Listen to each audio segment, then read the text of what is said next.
Hello दोस्तों, नमस्ते, राधे राधे, जय हिंद। मैं पूजा सिंह स्वागत करती हूं आपके अपने YouTube चैनल श्रीजी ट्यूशन में। आज हम क्लास 9th को डिस्कस करने जा रहे हैं। क्लास 9th का टॉपिक हमारा है चाल तथा वेग, speed and velocity. Speed and velocity को समझने के लिए हम कई चीजों को समझेंगे। एक कहानी भी पढ़ेंगे जिसे कहते हैं करछुए और खरगोश की कहानी, जो कि हमने बचपन में पढ़ी थी। ऐसा नहीं है कि हम LKG या UKG में पहुंच गए। ये लोग कह रहे हैं कि LKG में पहुंच गए क्या? नहीं नहीं, हम हैं तो क्लास 9th में ही, लेकिन कछुए और खरगोश की कहानी के माध्यम से हम चाल तथा वेग को समझेंगे। तो आज का हमारा ये टॉपिक बड़ा ही इंटरेस्टिंग होने वाला है और ये वीडियो भी काफी मजेदार होगी। तो चलिए स्टार्ट करते हैं चाल तथा वेग। लेकिन एक बात आप ध्यान दीजिएगा, चाल तथा वेग को समझने के लिए हमें दूरी और विस्थापन को अच्छे से समझना होगा। अगर हमें दूरी और विस्थापन बढ़िया से पता है तो हम चाल और वेग को चुटकियों में समझ लेंगे। लेकिन अगर हमें दूरी और विस्थापन अच्छे से पता नहीं है तो हमें चाल और वेग को समझने में मुश्किल होगी। इसलिए मैं आपसे कहूंगी कि आप पहले दूरी और विस्थापन को समझें। इससे पहले की वीडियो में हमने दूरी और विस्थापन को डिटेल में डिस्कस किया है, तो आप प्लीज पहले दूरी और विस्थापन को देखें, उसे समझें और फिर चाल और वेग को समझने का प्रयास करें। तो चलिए स्टार्ट करते हैं। चाल और वेग किसे कहते हैं? देखिए, जब हम दूरी और विस्थापन को पढ़ रहे थे तो हम लोग कहते थे कि एक पॉइंट हमारा किसी एक पॉइंट और किसी दो पॉइंट के बीच ही सारा खेला है। सारा खेला दो लोगों के बीच का है। चाल, हमने कहा कि कोई प्रारंभिक बिंदु हमारा x मान लेते हैं। x प्रारंभिक है तो I, x इनिशियल प्रारंभिक बिंदु, और दूसरे को हमने कह दिया xf फाइनल बिंदु, मतलब अंतिम बिंदु। अब यहां से यहां तक अगर हमको दूरी निकालनी होती है तो मान लीजिए हम पहले यहां गए, फिर यहां गए, फिर यहां, फिर यहां, फिर यहां, फिर यहां और फिर यहां। ये जो हमने पूरा पाथ तय किया, इसको हम कहते थे दूरी। क्या कहते थे हम इसको? दूरी। और इनके बीच का ये जो सबसे छोटा वाला रास्ता हम देखते थे, इसको हम कहते थे विस्थापन। क्या कहते थे हम? विस्थापन। ठीक, मैं उम्मीद करती हूँ कि आपको दूरी और विस्थापन समझ में आया होगा। हम ये जो पूरा रास्ता चलते थे यहां से यहां तक, इसको हम दूरी कहते थे, और ये जो सबसे छोटा वाला रास्ता तय करते थे इसको हम विस्थापन कहते थे। तो ठीक है, अगर हमें दूरी और विस्थापन समझ में आया है तो हम कहते हैं दूरी और विस्थापन को अगर समय से भाग लगा दें, क्या करते हैं? दूरी में और विस्थापन में, या दूरी में और विस्थापन में अगर हम समय के साथ भाग लगा दें तो हमें मिल जाएगा चाल और क्रमशः वेग। यानी कि दूरी से हम किसको निकालते हैं? चाल को, और विस्थापन से किसको निकालते हैं? वेग को। तो चलिए देख लेते हैं चाल और वेग। लिखिएगा, चाल क्या है? चाल की परिभाषा लिखते हैं एकांक समय में। एकांक, इसको समझने से पहले एक बार परिभाषा लिखने से पहले मैं आपको बताती हूं। अगर हमने 5 सेकंड में 10 मीटर दूरी तय की, 5 सेकंड में 10 मीटर या 20 मीटर की दूरी तय की। 5 सेकंड में कितनी दूरी हम गए? 20 मीटर। तो हम 1 सेकंड में कितनी दूरी तय करेंगे? 1 सेकंड में तय करना होगा तो 20/5 मीटर है, और ये है बटे सेकंड। तो ये हो जाएगा 5 चौक को 20, यानी कि 4 मीटर पर सेकंड। तो यही हमारी क्या है? चाल। चाल कितनी हमको मिली? 4 मीटर प्रति सेकंड। हम 1 सेकंड में 4 मीटर की दूरी तय कर रहे हैं। अब इसी तरह से अगर कोई हमसे पूछे कि बताइए 100 सेकंड में कितनी चलेंगे, तो हम आसानी से बता देंगे 4 में 100 से गुणा करके 400 मीटर। 4 गुणे 100 बराबर हमको मिल जाएगा 400 मीटर की दूरी हम क्या करेंगे? तय करेंगे। तो ये इसलिए हम कोई भी चीज अधिकतर हम एक कहते हैं। 1 मीटर, 1 सेकंड, 1 लीटर, एकांक समय की बात करते हैं, क्योंकि अगर कोई भी चीज हमें एक की पता है तो जब एक की पता होती है, उससे ज्यादा कितने का भी पूछे, 100, 50, 200, 400, 800, 600, लाखों का पूछे, तो हम उसी संख्या से गुणा करके तुरंत आसानी से अपना आंसर बता देते हैं। इसलिए हम हमेशा चीजों को एक पर, सिंगल, वन पर मेजर करते हैं। तो हम कहते हैं कि अतः अगर पूछे कि 1 सेकंड में इसकी चाल कितनी है, तो 4 मीटर प्रति सेकंड। अतः हम कहेंगे एकांक समय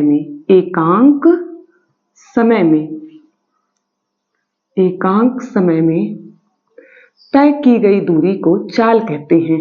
एकांक समय में तय की गई, एकांक समय में चली गई दूरी या तय की गई दूरी को चाल कहते हैं। एकांक समय में तय की गई दूरी को चाल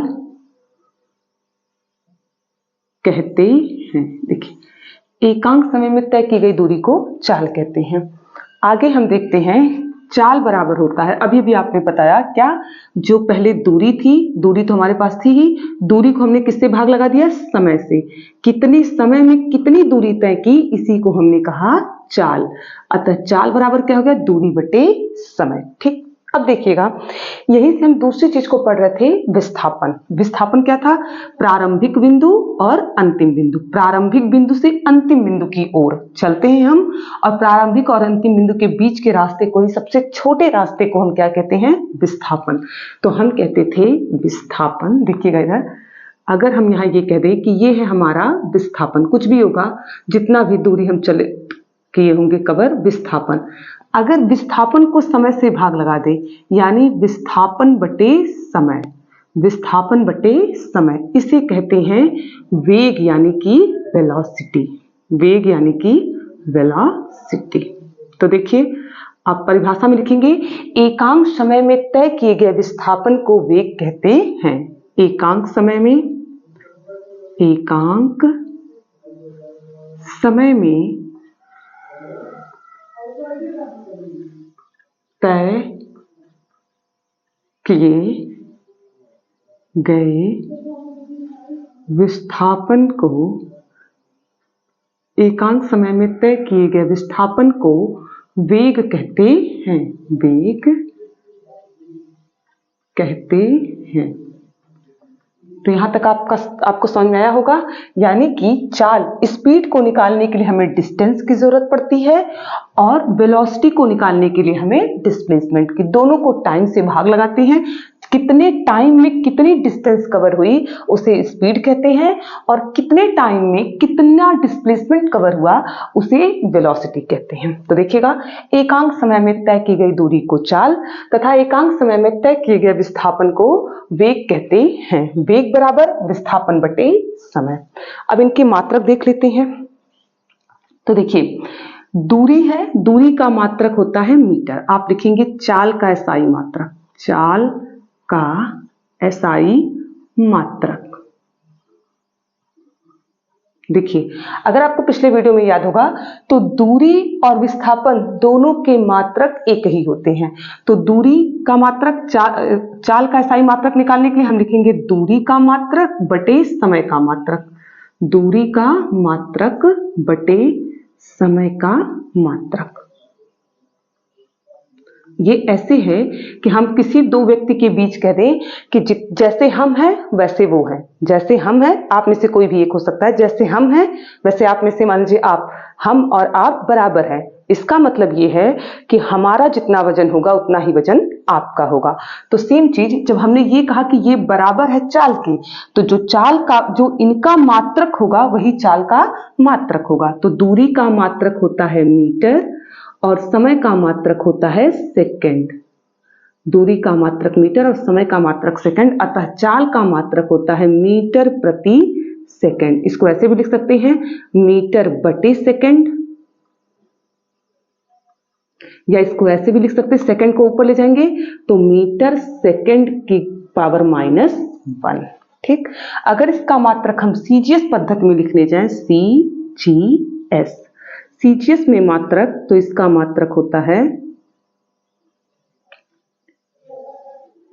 सेंटीमीटर बटे सेकंड, सेंटीमीटर प्रति सेकंड। तो ध्यान दीजिएगा, चाल का मात्रक बराबर दूरी का मात्रक बटे समय का मात्रक। दूरी का मात्रक, दूरी को मीटर में मापते हैं और सेकंड को, समय को सेकंड में, तो मीटर प्रति सेकंड हो गया। फिर यहां पे देखते हैं हम,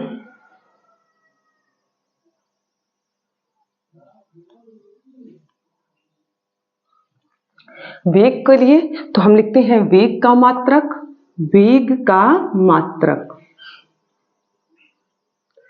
वेग का मात्रक बराबर विस्थापन का मात्रक बटे समय का मात्रक। विस्थापन का मात्रक बटे समय का मात्रक। क्यों? क्योंकि वेग किससे बन रहा है? विस्थापन और समय के अनुपात से। तो जिससे मिलकर बन रहा है वही गुण उसमें पाया जाएगा। विस्थापन का मात्रक बटे समय। हमने पिछले वीडियो में देखा था कि विस्थापन का मात्रक क्या होता है? मीटर, और समय का मात्रक होता है सेकंड। तो आप हिंदी में लिख दें, समय का मात्रक होता है सेकंड। तो आप लिखेंगे इसका मात्रक हो गया मीटर प्रति सेकंड, या इसी को लिखते हैं इस तरह से लिख सकते हैं, या इसी को लिख सकते हैं मीटर सेकंड इनवर्स, सेकंड की घात -1।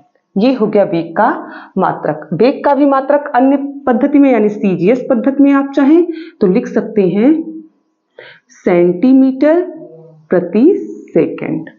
हालांकि जरूरत आपको केवल मीटर प्रति सेकंड की ही पड़ेगी।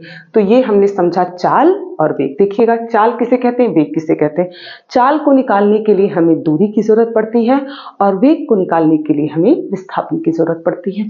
चाल क्या है? एकांक समय में तय की गई दूरी को चाल कहते हैं। कितने समय में हमने कितनी दूरी, तो हम 1 सेकंड पे मेजर करते हैं कि 1 सेकंड में तय की गई दूरी को चाल कहते हैं। इधर वेग यानी वेलोसिटी को, तो एकांक समय में तय किए गए विस्थापन को, जो सीधा रास्ता हमने एक दिशा में तय किया गया वो कितना है, तो इसको अगर समय से भाग लगा दे तो हमें क्या मिलता है? वेग। वेग का मात्रक विस्थापन का मात्रक बटे समय का मात्रक, मीटर प्रति सेकंड। इसी को हमने कहा कि ऐसे भी लिख सकते हैं, इस तरह भी लिख सकते हैं, और मीटर सेकंड की पावर -1 लिख सकते हैं। चाल का मात्रक हमने लिखा दूरी का मात्रक बटे समय का मात्रक, मीटर प्रति सेकंड, मीटर सेकंड इनवर्स। मैं उम्मीद करती हूँ कि आपको यहाँ तक समझ में आया होगा। आप लोग अगर चाहें तो पहले स्क्रीनशॉट ले लें, फिर हम आगे देखते हैं कि ये कैसी राशियां हैं, अदिश राशि या सदिश राशि, इन सब।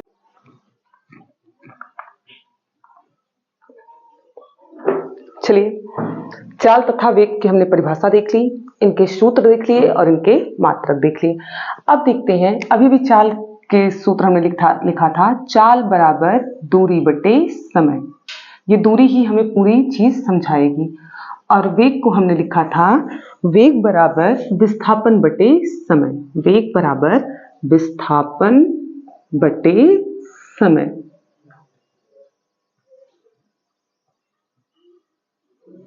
ठीक। अब देखिए, हमने पहले भी पढ़ा था कि दूरी कैसी राशि है? दूरी एक अदिश राशि है। दूरी को बताने के लिए हमें दिशा बताने की जरूरत नहीं होती। तो जब दूरी अदिश राशि है तो दूरी से किसका निर्माण हो रहा है? चाल का, यानी दूरी से ही चाल बन रही है। तो चाल भी कैसी राशि होगी? अदिश राशि होगी। तो हम लिखेंगे चाल कैसी राशि है? अदिश राशि है। चाल एक अदिश राशि है। चाल को बताने के लिए आपको दिशा की आवश्यकता नहीं होती। चाल अदिश राशि है। ठीक। अब देखिएगा, वेग के लिए हम विस्थापन से वेग का निर्माण, जिसका निर्माण जिससे होगा उसका गुण उसमें पाया जाएगा। ये तो ऑब्वियस सी बात है। हम लोग अधिकतर देख के कहते हैं कि व्यक्ति में उसके माता पिता के गुण देखने को मिलते हैं। कि अब बहुत लोग को हम देख के बताते हैं, अरे आप उनके भाई हैं क्या, उनके बेटे हैं क्या? अरे बिल्कुल उनके जैसे ही हैं। उनके जैसे बोलना, चलना, उठना, बैठना, या फिर चेहरे की बनावट उनके जैसी होती है। तो वेग भी किससे मिलकर बना है? विस्थापन से। तो विस्थापन के गुण भी वेग में होंगे। इस तरह से वेग भी एक कैसी राशि है? वेग एक सदिश राशि है, क्योंकि विस्थापन क्या था? सदिश राशि। पिछले वीडियो में हमने पढ़ा था। तो इसमें हम देखते हैं वेग कैसी है? वेग सदिश राशि है। अब ध्यान दीजिएगा आप लोग, चाल को किससे प्रदर्शित करते हैं? तो v से। v से प्रदर्शित करते हैं। v से प्रदर्शित करते हैं। चाल को भी v से प्रदर्शित करते हैं और वेग को भी v से प्रदर्शित करते हैं। एक डिफरेंस होता है, हम पहले पढ़े थे अदिश और सदिश राशि में कि अदिश राशियों को हम अक्षर और संख्यात्मक मान से ज्यों का त्यों लिख देते हैं, लेकिन सदिश राशि को लिखने के लिए हम इसके ऊपर तीर यानी कि एरो बनाकर लिखते हैं। तो हम लिखते हैं वेग को v के ऊपर एरो, v से प्रदर्शित करते हैं, से प्रदर्शित करते हैं। यहां तक सबको समझ में आई होगी बात। अब एक चीज और ध्यान दीजिएगा, दूरी को पढ़ते समय हमने कहा था दूरी धनात्मक होती है, ऋणात्मक नहीं होती। दूरी कभी भी ऋणात्मक नहीं होती। दूरी धनात्मक होगी या तो शून्य, शून्य का मतलब दूरी चले ही ना, तो दूरी क्या होगी, शून्य होगी। लेकिन दूरी सदैव कैसी होगी, धनात्मक। अगर दूरी धनात्मक है तो हम कह सकते हैं कि चाल भी कैसी होगी, धनात्मक। हम लिखेंगे चाल धनात्मक होती है, चाल धनात्मक, चाल धनात्मक होती है। लेकिन आपको याद होगा विस्थापन को हमने कहा था धनात्मक भी, ऋणात्मक भी और शून्य भी। तो अगर विस्थापन धनात्मक, ऋणात्मक, शून्य तीनों होगा तो वेग भी क्या होगा, वेग धनात्मक,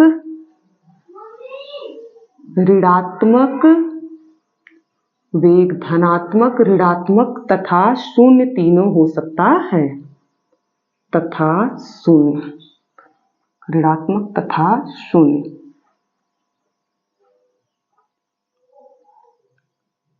शून्य तीनों हो सकता है।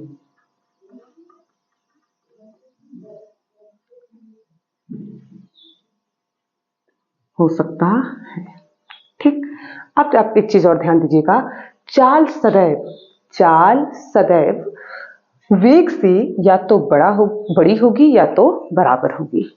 चाल सदैव वेग से या तो बड़ी होगी या तो बराबर। कैसे पता, क्योंकि हम कह रहे थे कि दूरी विस्थापन से या तो बड़ी होगी या तो बराबर होगी, यानी कि दूरी या तो बड़ी होगी या तो बराबर होगी विस्थापन के, या तो बड़ी होगी या तो बराबर होगी विस्थापन के। तो दूरी जो होगी वो चाल वैसे ही होगी जैसे विस्थापन वैसे ही वेग। क्योंकि देखिए हमें याद है बचपन में हमारी दादी एक कहावत कहती थी कि जैसी माँ वैसी धिया, धिया यानी कि बेटी, जैसी माँ वैसी धिया और जैसे काकर वैसे बिया। कहने का मतलब ये है कि जो माँ के गुण थे वो बेटी में वैसे ही होते हैं, और जैसे ककड़ी, जिसको हम लोग कहते हैं ना ककड़ी फल खाते हैं, वैसे ही उसके बीज होते हैं। तो वो कहावत यहाँ पे बिल्कुल हमें समझने के लिए आसान है कि जैसे माँ वैसे धिया, जैसे काकर वैसे बिया। उसी तरह से जैसी दूरी वैसी ही वही गुण चाल में, जो गुण विस्थापन में वही गुण वेग में। तो हम कहेंगे कि चाल भी या तो वेग से बड़ी होगी और या तो वेग के बराबर। बराबर कब होगी, बड़ी तो ये तो समझ में आया आपको, क्योंकि आपने कहा ही है कि जो सबसे लंबा वाला रास्ता होगा उसे हम दूरी कहेंगे और जो सबसे छोटा वाला रास्ता होगा उसे हम विस्थापन कहेंगे। तो ऑब्वियस है कि सबसे लंबा रास्ता को दूरी कह रहे हैं तो हमेशा बड़ा होगा, सबसे छोटे को विस्थापन कह रहे हैं तो हमेशा छोटा। घर का सबसे बड़ा बेटा हमेशा बड़ा रहेगा घर के सबसे छोटे भाई बेटे से। सेम चीज दोनों में है। बराबर कब होंगे, जब जो दूरी हो वो एक समान रेखा पर, सीधी रेखा पर हो। तो जितनी दूरी है, मान लीजिए यहाँ पे कोई ए पॉइंट है, यहाँ पे कोई बी, जितनी दूरी है उतनी ही विस्थापन। एक ही रास्ता है, यहाँ पे ना तो कोई बाईपास मिलेगा ना ही कोई गली मिलेगी। तो जो सिंपल रास्ता है यही इसकी दूरी है और यही इसकी विस्थापन है। इस कंडीशन में कहीं मोड़, कहीं कुछ नहीं मुड़ना आपको। इस कंडीशन में दूरी बराबर होगी विस्थापन के, तो इस कंडीशन में चाल भी बराबर होगा वेग के। अतः हमने क्या क्या देखा, तो देखिए हम अंतर भी इसी समय पे समझते चले गए। क्या समझे, हमने कहा एकांक समय में तय की गई दूरी को चाल कहते हैं और एकांक समय में तय किए गए विस्थापन को वेग कहते हैं। 1 मिनट में समझ लेते हैं झट से। फिर हमने कहा कि दूरी का मात्रक होता है मीटर प्रति सेकंड, विस्थापन का मात्रक भी मीटर प्रति सेकंड होता है। हमने कहा दूरी को v से प्रदर्शित करते हैं, विस्थापन को v पे एरो लगाकर प्रदर्शित करते हैं। दूरी एक अदिश राशि है। अदिश राशि क्यों है, क्योंकि दूरी को प्रदर्शित करने के लिए केवल परिमाण, किसकी, परिमाण यानी कि मैग्नीट्यूड की जरूरत होती है। परिमाण यानी कि मैग्नीट्यूड की जरूरत होती है, डायरेक्शन की जरूरत नहीं होती। मैग्नीट्यूड की जरूरत होती है, डायरेक्शन की जरूरत नहीं होती। जबकि हमने कहा कि वेग को यानी विस्थापन को प्रदर्शित करने के लिए आपको मैग्नीट्यूड यानी कि परिमाण भी चाहिए होता है और दिशा भी चाहिए होती है, दोनों की जरूरत होती है। तो विस्थापन एक सदिश राशि था, अतः वेग भी एक सदिश राशि है। चाल केवल धनात्मक होती या शून्य हो सकती है और वेग धनात्मक, ऋणात्मक तथा शून्य तीनों हो सकता है। फिर हमने एक चीज और देखी थी कि दोनों की मात्रक मीटर प्रति सेकंड, मीटर प्रति सेकंड। एक चीज और ध्यान रखिएगा, इनके मात्रक जो हम अधिकतर सवाल अभी आगे सॉल्व करेंगे तो हम देखेंगे वो मिलते हैं किलोमीटर प्रति घंटा में। किलोमीटर प्रति घंटा, इनका एक मात्रक ये भी होता है किलोमीटर प्रति घंटा, दोनों जगह। आपको इस जब भी सवाल में किलोमीटर प्रति घंटा मिलेगा तो सॉल्व करते समय हम उसको मीटर प्रति सेकंड में बदलने के बाद तब सवाल को हल करेंगे। ध्यान दीजिएगा, किलोमीटर को मीटर में बदलेंगे और घंटा को किस में बदलेंगे, सेकंड में बदलेंगे। तो 1 किलोमीटर में कितना मीटर होता है, तो आप कहेंगे 1000 मीटर। और 1 घंटे में कितने सेकंड होते हैं, तो आप कहेंगे 3600 सेकंड। यहां तक समझ आया सबको, 0 से 0, 0 से 0, ठीक है यहां तक। अब हम इसको लिख सकते हैं 2 पच्चे 10 और 2 18, 5/18, यानी कि जब भी हमें किलोमीटर प्रति घंटा को मीटर प्रति सेकंड में बदलना होगा तो हम 5/18 से गुणा करेंगे। किससे, 5/18 से। तो मैं उम्मीद करती हूं कि आपको चाल और वेग समझ में आया होगा। एक बार फिर से आप एक लाइन में समझिएगा, दूरी के माध्यम से हम चाल को और विस्थापन के माध्यम से हम वेग को डिफाइन करेंगे। एकांक समय में तय की गई दूरी को हम चाल कहते हैं और एकांक समय में तय की गई दूरी को हम एकांक समय में तय किए गए विस्थापन को हम वेग कहते हैं। हमने कहा दोनों की मात्रक सेम है, मीटर प्रति सेकंड या सेंटीमीटर प्रति सेकंड या किलोमीटर प्रति घंटा। चाल एक अदिश राशि है, वेग एक सदिश राशि है। चाल को v से प्रदर्शित करते हैं, वेग को v के ऊपर एरो लगाकर प्रदर्शित करते हैं। चाल धनात्मक होती है, वेग धनात्मक, ऋणात्मक, शून्य तीनों हो सकता है। इसको समझते वक्त हमने इस चीज को समझा। एक सिंपल लाइन में समझिएगा, पूरी की पूरी ये दूरी और विस्थापन पर डिपेंड करेंगे। चाल हमेशा या तो बड़ा होगा या बराबर होगा वेग के, कभी भी चाल वेग से छोटा नहीं होगा। क्यों? क्योंकि दूरी कभी विस्थापन से छोटी नहीं होती। फिर वो लाइन में कहूंगी कि जैसे माँ वैसे धिया, जैसे काकर वैसे बिया। जो गुण माँ के हैं वो उसकी बेटी में दिखेंगे। तो उम्मीद करती हूँ कि आपको चाल और वेग में अंतर और दोनों की परिभाषाएं समझ में आई हैं। तो हम अगले वीडियो में पढ़ेंगे चाल के प्रकार और वेग के प्रकार, क्योंकि ये वीडियो ज़्यादा लंबा हो जाएगा, इसलिए हम चाल और वेग को नेक्स्ट वीडियो करें। तो आप चैनल को अगर आपने सब्सक्राइब नहीं किया है तो प्लीज़ सब्सक्राइब करिएगा। कमेंट बॉक्स में ज़रूर बताइए कि आपको वीडियो कैसी लगी। लाइक करें और शेयर करना बिल्कुल ना भूलें। और आगे की वीडियो के लिए तैयार रहें। नेक्स्ट क्लास में हम इसको डिस्कस करेंगे कि चाल के प्रकार और वेग के प्रकार। Thank you.